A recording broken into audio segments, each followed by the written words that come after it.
through heaving sobs, was sitting there and I was just like, if I am having this tough of a time when I am a well-resourced person, like I have supportive parents, I have access to healthcare, like I have all these things. If I am a well-resourced person and I'm having trouble, how is someone else supposed to do this? This is not okay. Something has to change.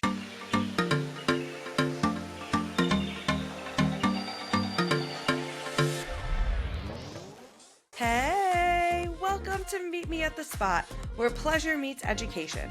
This is the space where we get real about sex, relationships, and everything in between.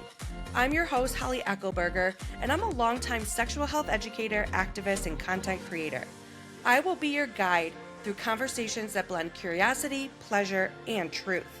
Together with some amazing guests, we'll break down stigma, celebrate bodies, and learn how to embrace sexual health with confidence and joy. So get comfy because it's time for the show to get started.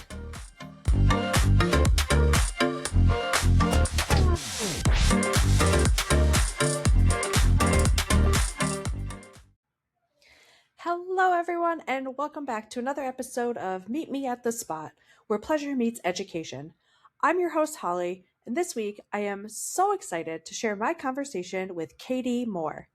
Cady, who uses she, her pronouns, is an AASECT-certified sexuality educator, coach, and pleasure nerd who's been teaching for over a decade.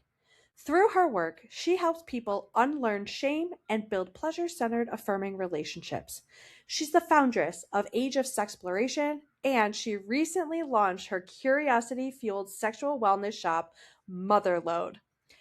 Without further ado, let's jump into my conversation with Cady. Welcome, Cady, to the podcast. I'm so excited to have you. I'm excited to be here. Yay. All right. So, first question, what got you started in the amazing work that you do?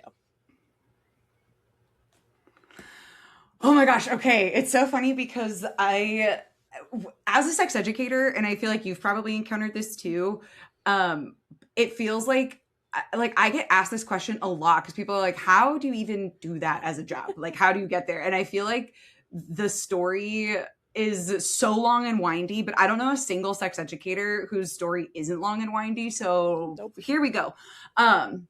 So, I mean, if we're starting with like more professional life, my first job out of college was working as a phone counselor for an abortion provider. I was working for Whole Woman's Health, which is the company that actually sued the state of Texas in 2013 for their trap laws. So their anti-abortion laws. And I was working for them during 2013 when all of those laws were going into place. So it was like legislation was changing on a weekly basis because injunctions were passing and things were happening. And so it was truly like every single day there were new things to inform patients on, which like made it a real adventure. But I grew up thinking that I was going to be an activist. I was raised Jewish, which for folks who don't know is a very like activism and social justice oriented religion and community. And so I like always thought that I was going to be an activist. And then I ended up kind of in the hot seat and was like, holy shit, my nervous system can't hang. Like I am so tired. I'm so worn out from this. But I loved the work that I was doing, and I loved getting to talk to patients and getting to hold space for them and answer questions. And for a lot of these people, this was really their first opportunity to actually get honest and unbiased information about their bodies, because a lot of our clients were in Texas. And so it was my first job as a sex educator, was me teaching these folks who were calling me seeking abortions about their bodies and how their bodies worked. And I absolutely loved it. And also was, as someone who grew up in California, was alarmed by how little people knew about their bodies. I was talking to people who had like given birth multiple times and didn't understand what their cervix dilating was when we talked about doing that for a D&E or another procedure. And so I was sitting here like, well, what the fuck? If I thought I was going to go into abortion work, I know I can't hang being an activist. Now what do I do? And so after 2 years working there, I applied for my master's in public health with, at the time, the emphasis was not sex education, but my intent was to go into it in order to work in health policy and sex education policy. So I got my undergrad at the University of Minnesota, applied to my master's program at the University of Minnesota in their maternal and child health program. They have a really wonderful program. And I started that program in 2017. I was working at that point, not to like, story tell too much, but somewhere in between there, I ended up in Seattle. I was working as a youth group director in Seattle and was also going to school full time. So it took me roughly 2.5 years to finally finish my master's. But what happened was I, off of a list, picked an advisor for my final project, and I picked someone who was like local-ish to Sacramento, which is where I was going to be relocating to, and truly changed my life. Bianca Loriano, if you're not familiar with her, she's phenomenal. And we worked together on my final project, and towards the end of our time together, she was like, "Girl, are you sure that you want to work for the government? Because it feels like you want to teach." And I said, "Oh, I don't know what you mean." I come from a long line of teachers. Both my parents are teachers. My grandparents were teachers. So I was like, I'm not going to be a teacher. And now here I am. So I finally actually graduated from my master's in December of 2020. And from there started my AASECT certification, which I finished in 2024. I'm ADHD, which means that everything in my life is very stop and go. It's spurts of energy and like hyper focus and dedication, and then I'll go literal months without working on something. And so sometimes projects that on paper could take me like 45 minutes take me so long. So it took me a while to finally get my shit together and get my certification done. But I started doing education and coaching in 2021, 2022. And then really got serious with my business in 2023 when I made my second attempt to work for the state and said, yeah, no, I'm good. I can't, I'm too neurospicy to work for the government because their version of reasonable accommodations are ableist as fuck. So, but that's tea for another time. So all that to be said, very long version of the story, but like, that's what we're here for, is to yap, right? So, abortion counselor, master's in public health, and then completely pivoted. So lots of pivots, lots of like twists and turns. And that's how I ended up here as a sex educator wearing giant clitoris earrings on a podcast. I'm literally so obsessed. Like, I'll tell the listeners, the first thing I noticed as soon as I logged on, I was like, oh, those earrings so much. They're so cool. I don't think you could hear me because I think you were not connected yet. And so I'm so obsessed. They're so cool. By the way, so I love asking that question because like you said, every single sex educator has a different story of like what brought us here to this work. And as you're telling the story, I was like, Cady, are we the same person?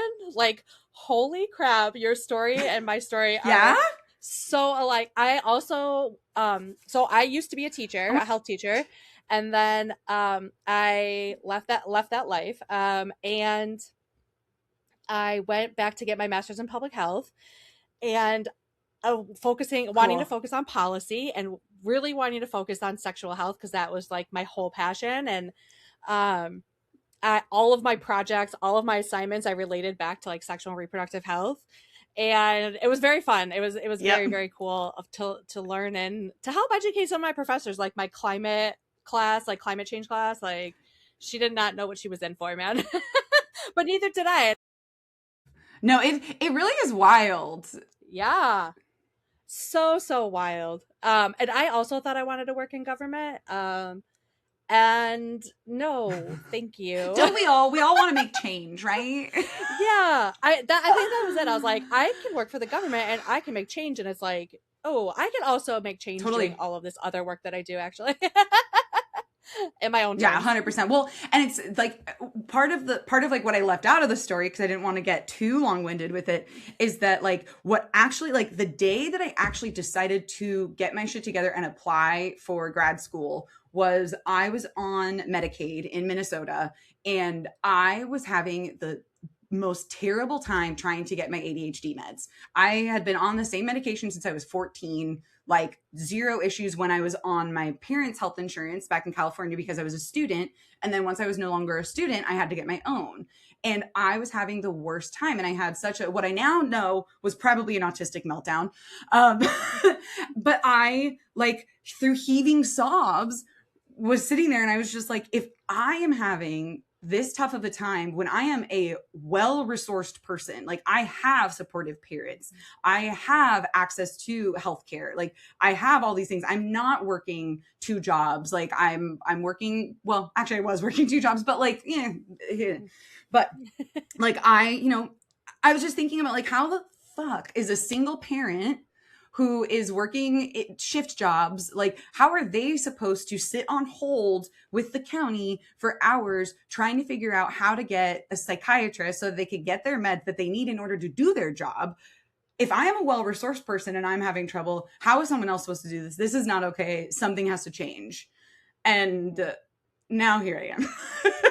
Not making any change in medical healthcare policy, but you know what? Whatever. We're changing lives every day, one clitoris at a time. We do our best.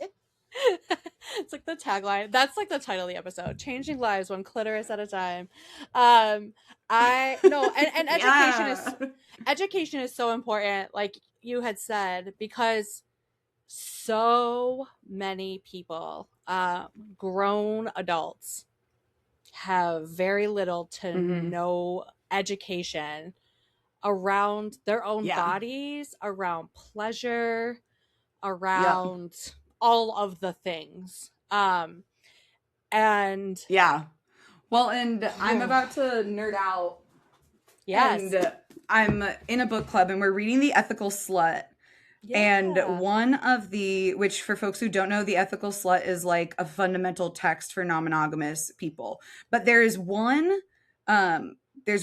quote that I'm literally going to read out loud right now because I read it and I went, oh my God, that's exactly it. That's exactly why. I mean, for what it's worth, spoiler alert, it's about control. We all know it's about control. It's because the government wants to control the narrative and they want to control how much information we have. But I'm just going to read this line from The Ethical Slut. So, in his lectures to young communists in Germany during the rise of Hitler and the Nazis, psychologist Wilhelm Reich theorized that the suppression of sexuality was essential to an authoritarian government.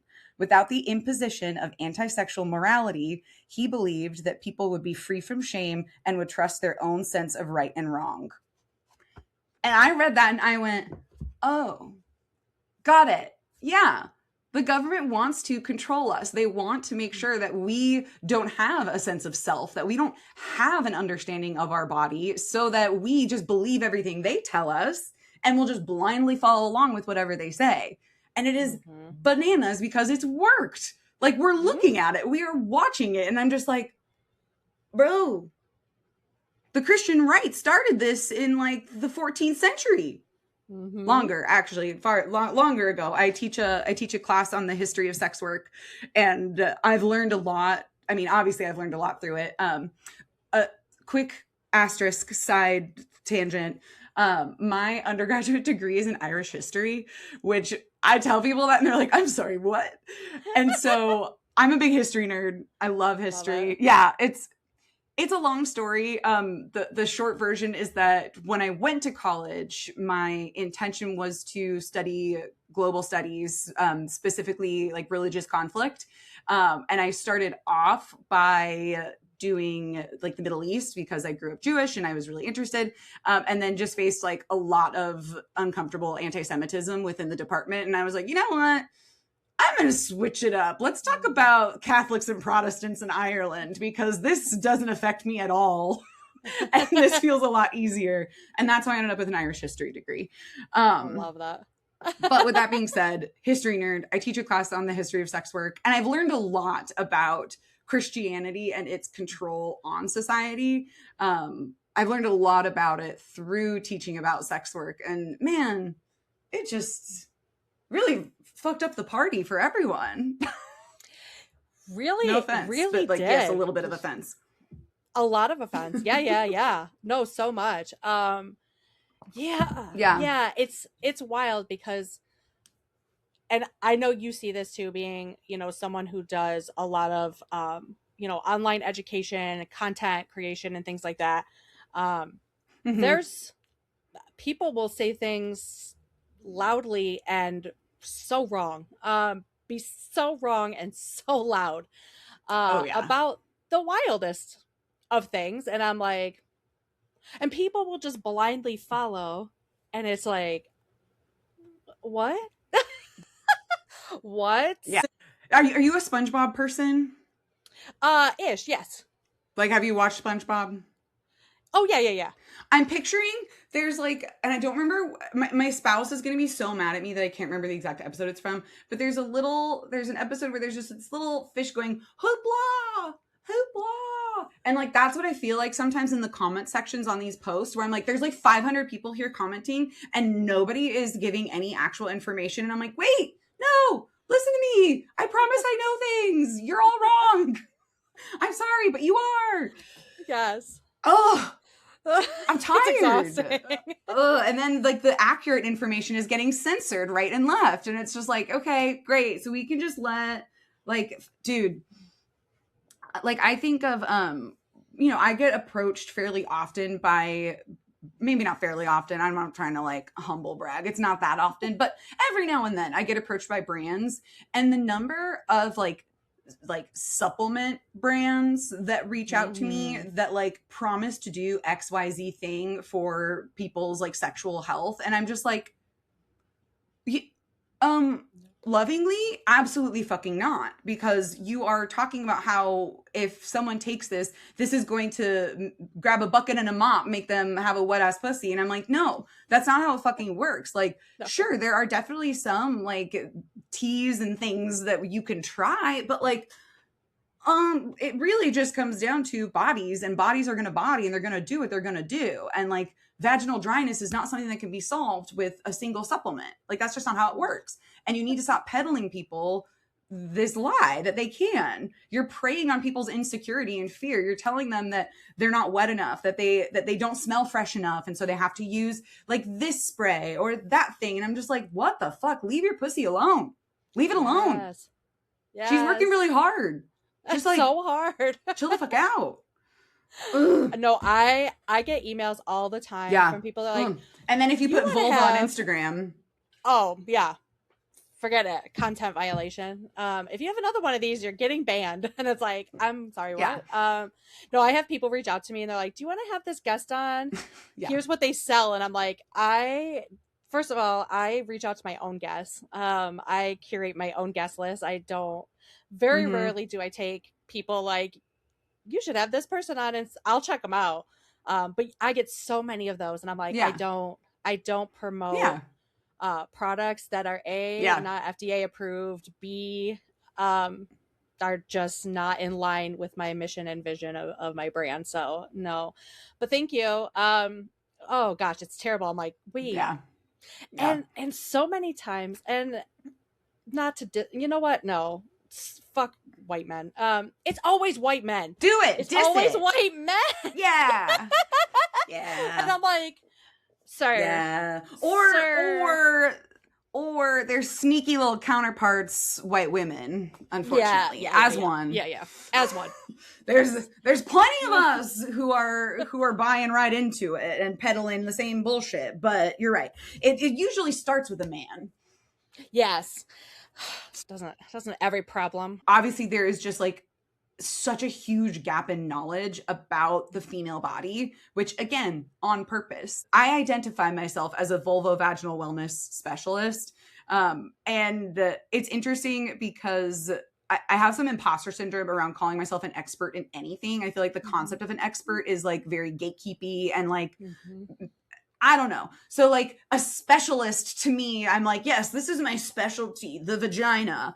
But the reason that I am a vulvovaginal wellness specialist is because I and Right now, we're fine. Clean bill of health. It's hit or miss these days. But I got bacterial vaginosis in September of 2022, and it is January of 2026. And I am still battling recurring BV because there's so little information about how it all actually even fucking works. And so, like, I ended up having to do my own research through like reading books and Reddit and trying this and trying that and trying that and doing this vaginal microbiome test, which I will say, Evie, I technically have an affiliate link, but like I don't get paid by them. Evie was a big deal because that was like how I was able to finally track my microbiome and like see what bacteria was actually present and learn so much more about the vaginal microbiome than I ever thought I would want to or have to. And there's just like doctors are giving us all the wrong information because if they graduated from med school anytime before like the last like 5 years, they don't, well, maybe not 5 at this point, maybe 10, I don't know. They're just missing a ton of information about the vagina and about the vaginal microbiome and how it even fucking works. And it's just bananas. It's all bananas.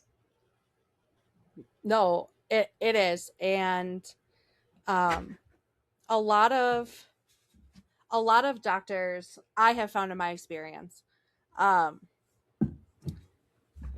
don't do a lot of professional development around certain topics, especially around female anatomy. And I don't know if that's a lack of availability or what. It could be a whole bunch of things, right? And so having to like educate my doctors it's frustrating because it's one of those things. It like comes back to like what you were kind of saying too, like when you were talking about your experience, struggling to get your medications, right? It's like, I'm an educated person. I know resources. I know the information. I know where to get like the correct information when I look online. Like, I'm not someone who like does my research. Anytime I go to my doctor, I'm like, so I was doing some reading and I don't want to be that patient, but like, I'm not just like average Joe Schmo, just like reading something off Facebook. Like I'm reading like academic journals and stuff like, and everything. I have to like remind them. I'm like, I'm a public health professional. And things like that, but I know how to, and I learned how to advocate for myself. But it's so hard, even as someone who works in this field, it's so hard to advocate for myself because there's so many barriers in place. And again, like you said, going back to this constantly is that's on purpose. And it's not, necessarily individual. On purpose. It's not individual doctors. All the time.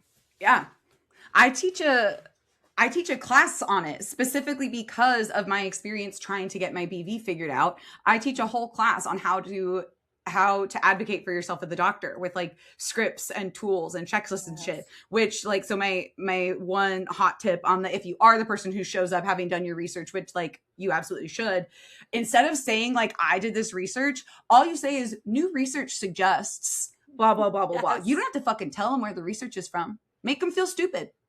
Make them feel a little dumb, like with love and like and clarity. But like, it's new research.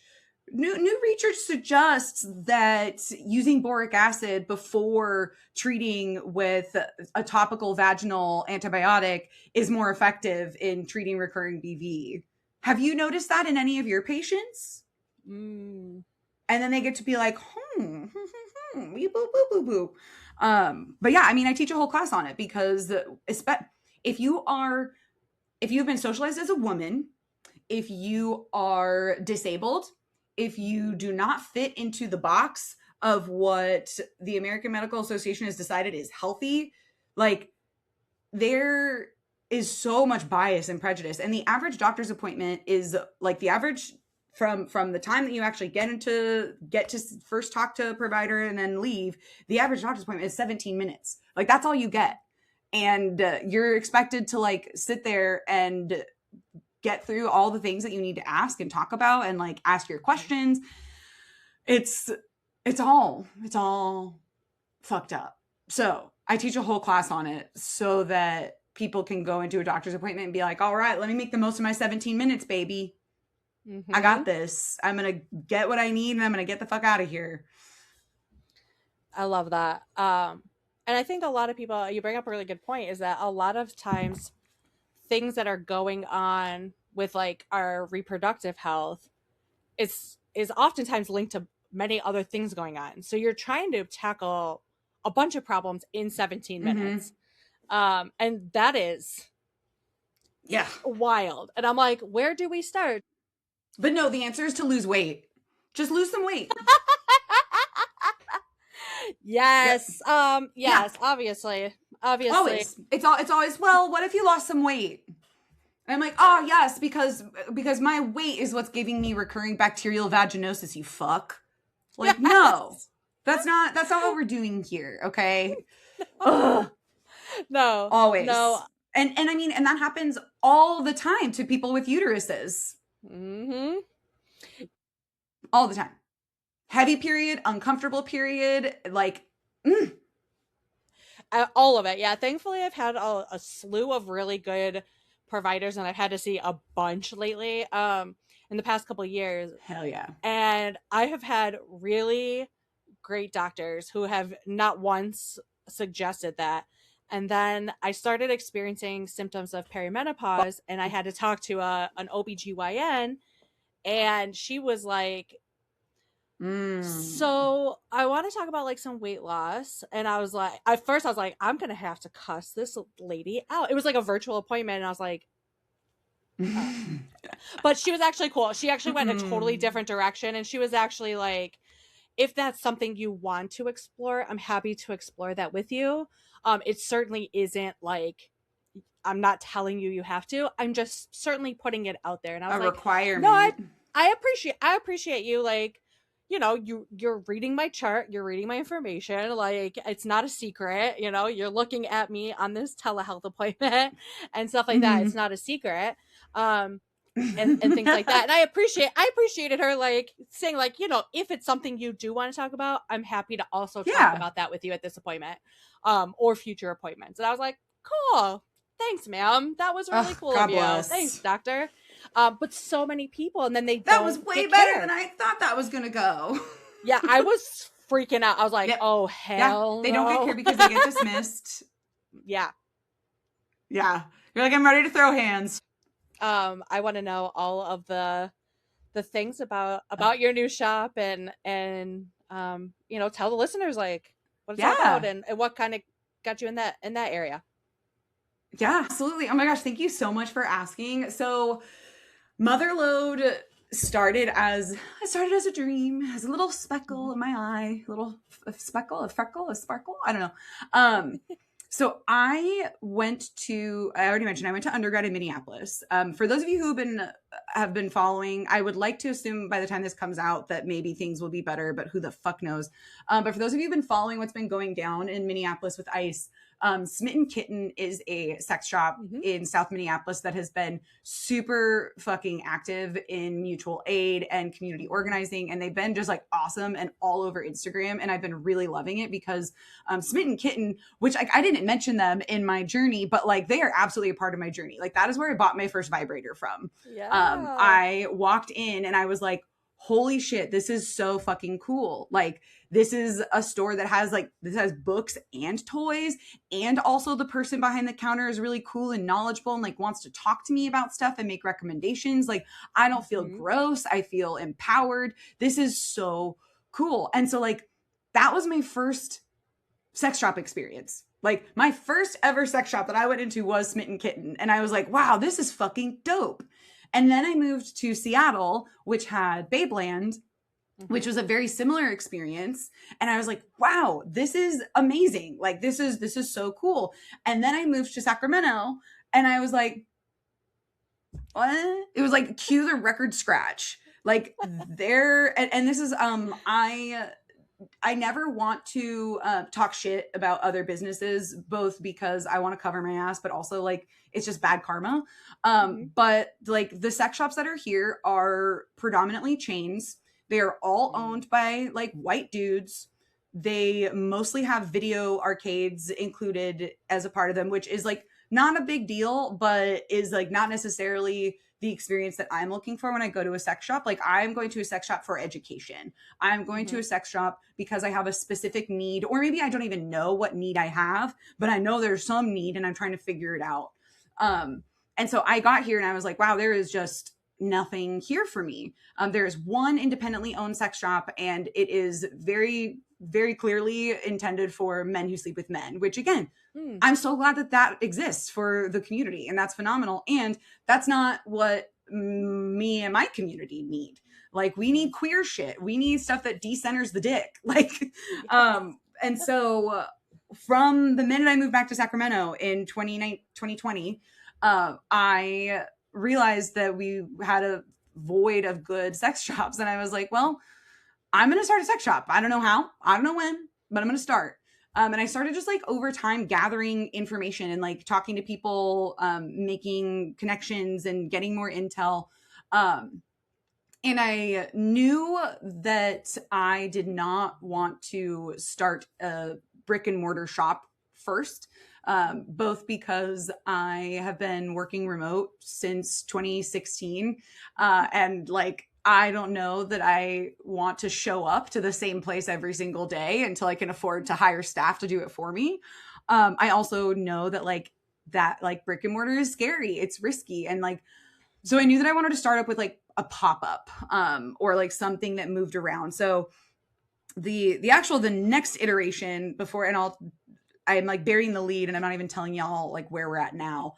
But the next step is I want to get a truck, and I want to convert like a you know, like a Cintas truck or like a moving truck or something, into like, you know, like how mobile bookstores and stuff at like farmers markets, so that I can go to festivals and events and like that's the next step. But again, that's far away. So what we are at now, what we finally started in November after 5 years of wanting to do it, is an online sex shop, that also offers events and pop-ups and workshops and pleasure parties, which are like Tupperware parties for sex toys.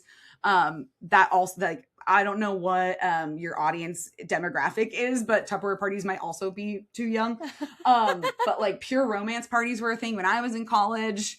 But like basically I show up and I get to do a little mini sex ed demo with toys. And like, I have been a toy person since I walked into Smitten Kitten in 2012. I have fucking loved sex toys. I love them.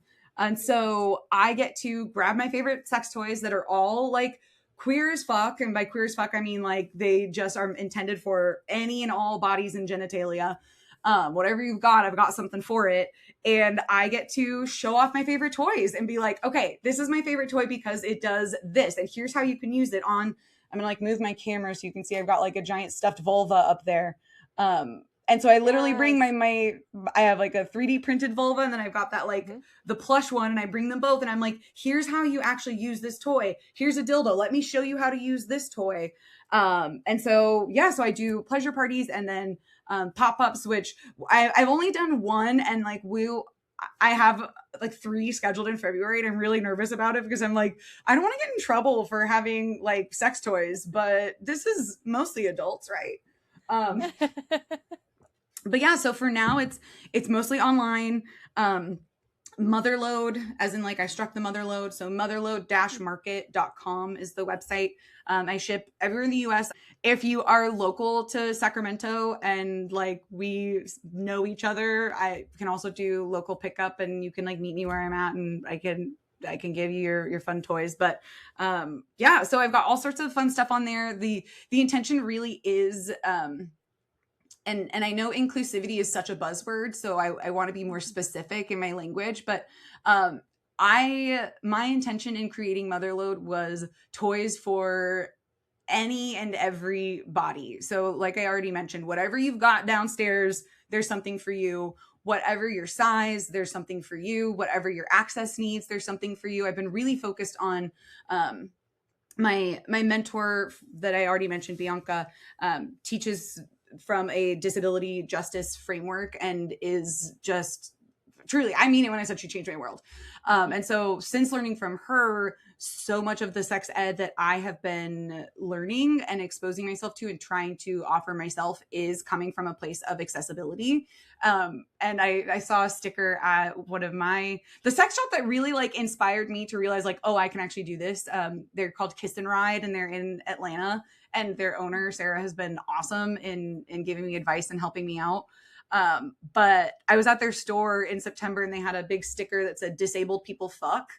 And I bought all the stickers that they had left. I bought like 6 of them. That was all that was left. But so like my intention is to also have products that help folks who do have access needs. So things that are like remote operated or app operated, things that are good for like dexterity if you have any kind of issues with your hands or mobility issues.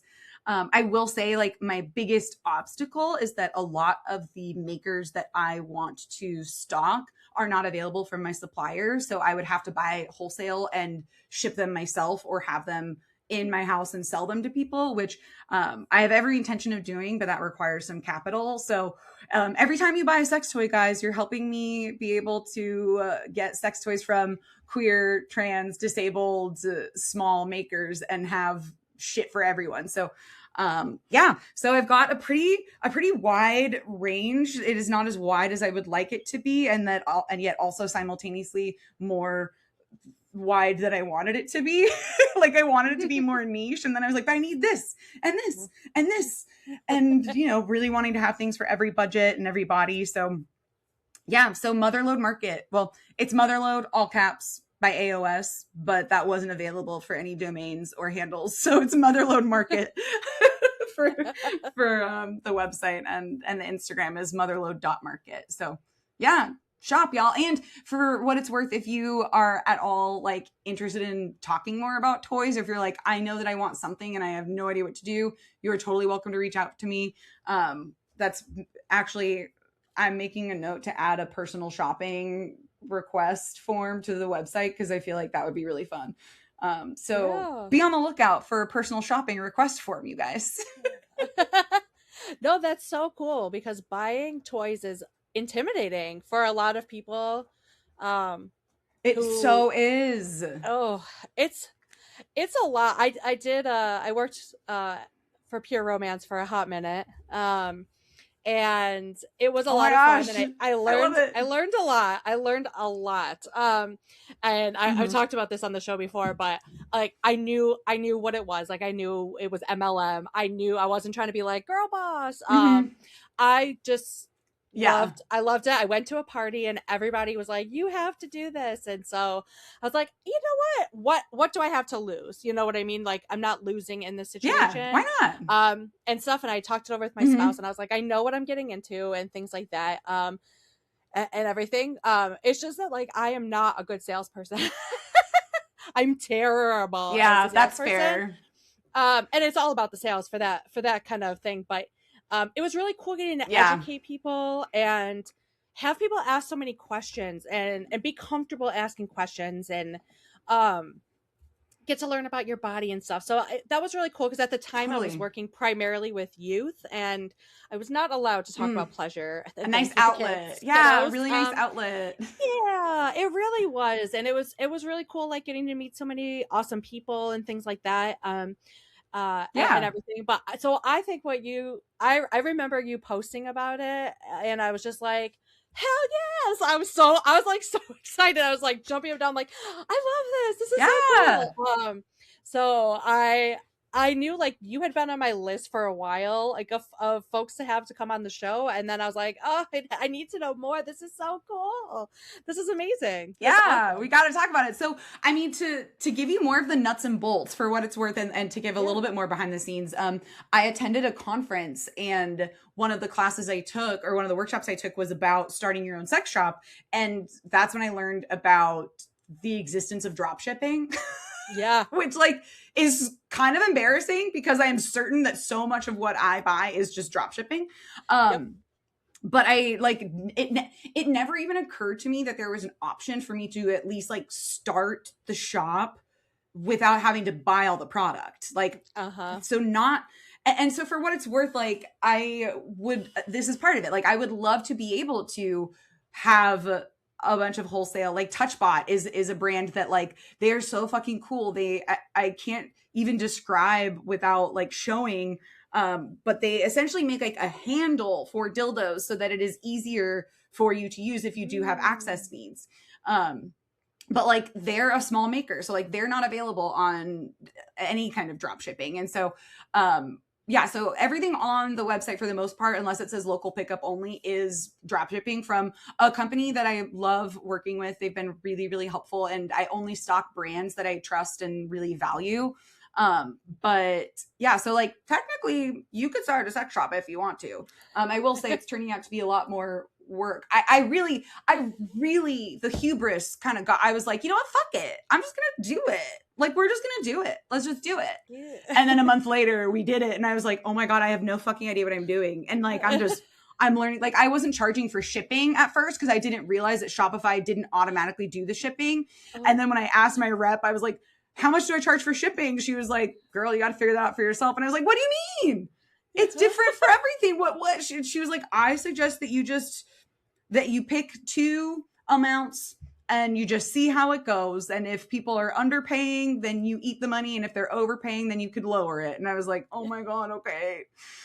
So there's been like a lot more to it than I really expected, which is so funny. But I'm really glad I did it. I'm loving it. And I love being like, my friend came over to pick up her toys and she was like, I feel like you're my drug dealer, but it's sex toys. And I was like, that is the highest compliment.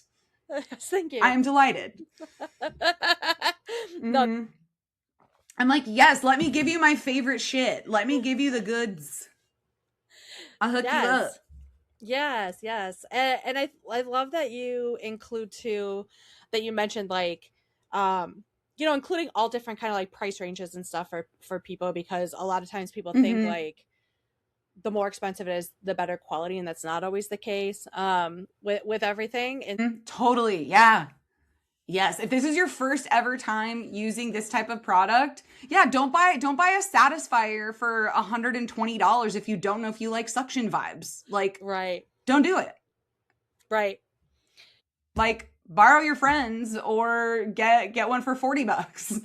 Yes, absolutely. I've had all sorts, because I'm the same way. I'm like, I love toys. But I've had anything from like something that's like $20 to things that are like $200. And sometimes the $20 ones work better. They last longer sometimes. And the life, the charging life on it is just so much better. But yeah, no, I think that's so important to make it accessible for folks, and to think about all those things, and to recognize like this was a thing that I found was missing where I am. So I'm just gonna do it. I'm just gonna be the person to like, I'm just gonna do the thing. It's fine. Don't worry about it. Yeah. It's easy. I mean, and it's so interesting because that is like every maybe not every, but like it really feels like all of my professional like creations and accomplishments are all things that I created because I was like, what do you mean we don't have queer line dancing? Well, I want to do it, so we're going to do it. What do you mean? Why can't I do sex ed trivia? That sounds really fun. I would want to go to sex ed trivia. You know what? I would want to go, so I'm just going to make it happen. And that's like kind of how everything in my life has been. I've said, I want this. It doesn't exist, or it doesn't exist accessible to me, or it doesn't exist in the way that feels safe. So I guess we're just going to do it. We're going to build it and see what happens. Yes. I love that. That's so great. And you're so cool, and I could just talk to you all day. Thanks. But as we wrap up, sad face. Yeah. I know. I could talk to you all day, and I'll definitely have to have you come back on again for sure. What is a piece of advice that you want to give to the listeners as we wrap up? Holy shit. Good advice. Yes. Okay. Great podcast. Here's my advice. Here's my advice. Don't use anything scented and don't use any soaps on your vulva. Don't do it. Mm-hmm. Don't do it. You don't need to douche. If you smell funky, the douching isn't going to help. It's just going to make it worse. Mm-hmm. If you or your friends can get pregnant, get some abortion pills online so that you've got them available in case they become harder to get. I think it's probably, those are my two big ones. It's be kind to your vagina and have abortion pills on handy because you never know these days. That's my advice. I love it. I purposefully don't send people that question ahead of time because I love the raw honestness of it in the moment. I don't want it to be a you love the panic in our eyes. Kind of. I always love when people like, oh, what do you mean advice? Shit, give me a minute. Holy cow. No, I love it. It's perfect. But it becomes so raw and so honest. But thank you. Honestly, thank you again so much. Yeah, you're so welcome. This was great. Yeah, I'll put all the ways for folks to contact you in the show notes and things like that. And like I said, definitely have you come back on, but I appreciate you so much and all the work that you do. Hell yeah, I'm so glad to be here. Thank you so much. And I want to say, I was afraid of your process. I said, no questions. We're just going to wing it. And this was so much fun. I had such a great time. So thank you so much for having me, Holly. I appreciate you. Yeah, no, you know your shit. And I can't wait to listen and hear how we sound.